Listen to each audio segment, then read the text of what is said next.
Hey guys, it's Allan Whatmore here. And in this video today, I'm going to run you through what it's like to buy a book of business versus building a actual client acquisition system. Okay. This video is specifically made for financial advisors, but if you're a mortgage broker, an accountant, even a real estate agent where you're buying a rent roll, this is something that will apply to you. But in this case, I'm talking specifically for financial advisors. Okay. So typically the financial advice industry has grown off the back of referrals, but more so acquisition, right? So buying a book of business, okay?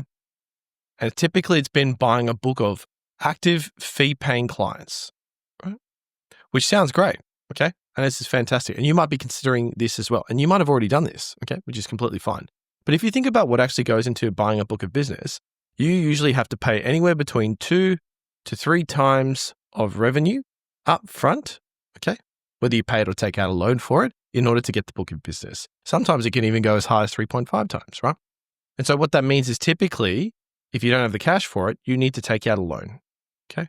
Which means you face interest in order to get the loan, okay? This is just purely on the basis of the financial commitment that you need to make in order to purchase a book of business. So what that means is in a perfect world is that in, let's say, 2 or 3 years' time, you would have paid off the loan or from the revenue that you've gotten, maybe less, maybe more, in order to break even and then get all the revenue off the side, okay?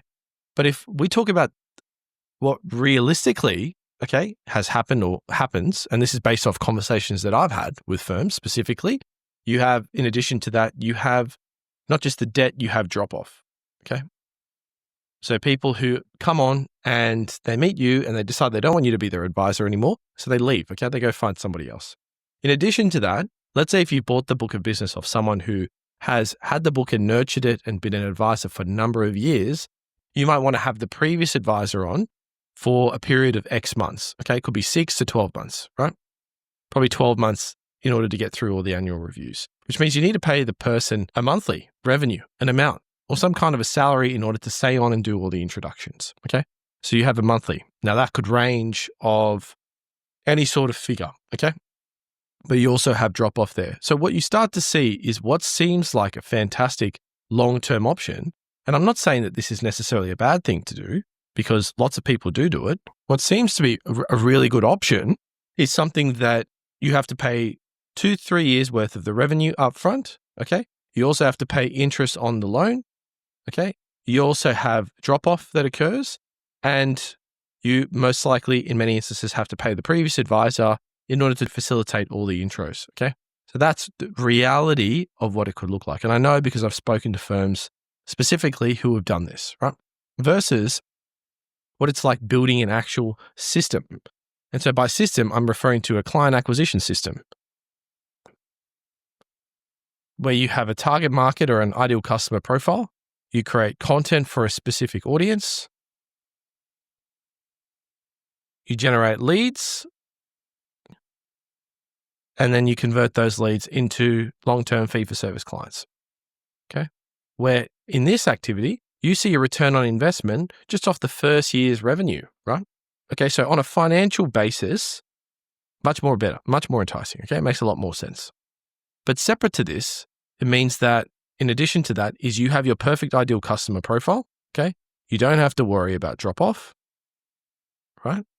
You don't need anybody else on board in order to pay their salaries, okay, in order to facilitate the intros. And in addition to that, you have full control over the system and it's infinitely scalable, right? Just on a financial basis, okay, we can see the difference here. Hopefully this is making sense. But just on a time commitment and potential risks there are, you can see the differences here. What I will say though, is if you are thinking about buying a book, this is how I would personally approach it, okay? So a lot of people are chasing active fee-for-service clients or fee books, okay? I would purchase a dormant book, okay? And by dormant, I don't necessarily mean they're a cold list. I mean, if you can find a book of business where there is a lot of insurance only or super only or essentially policy holders, right? And preferably a large number of them, you're less concerned about the revenue per customer or per client. You're looking for as much as you can physically have, okay? The more, the better. And you would do what's called a database reactivation campaign, right? And the reason being is these people they're already invested in one of the products, that being super or insurance. And so therefore, you can go and reactivate these people and contact them and book them in and convert them into fee-for-service clients. Right? There's not too many of these books around, but if you are able to find someone that has one, then this is how I would do it if I'm going to do it personally. Okay. So hopefully this is making sense. Even if going back to the buying a book, even if you have like a rise and fall and you might say, okay, Allan, I've got agreements in place to protect myself, rise and fall, you're still factoring in the fact that you have to pay 2 to 3x in revenue. You still have to pay interest on the loan. You still most likely have to have someone on, even if you don't pay someone and you do it yourself, and you have to do all the annual reviews as well. Okay. On top of that. So hopefully this is making sense. If you would like to see one of these two systems, okay, built for you specifically and your business and your target audience, there should be a link to book in a call below. But you don't have to, it's absolutely fine. But hopefully this has given you some context so you can take a step back, genuinely look at the numbers, standalone, factor in everything else and the risks and make a more informed decision.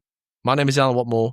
I really appreciate your time. I hope you have a fantastic day and I will speak to you soon.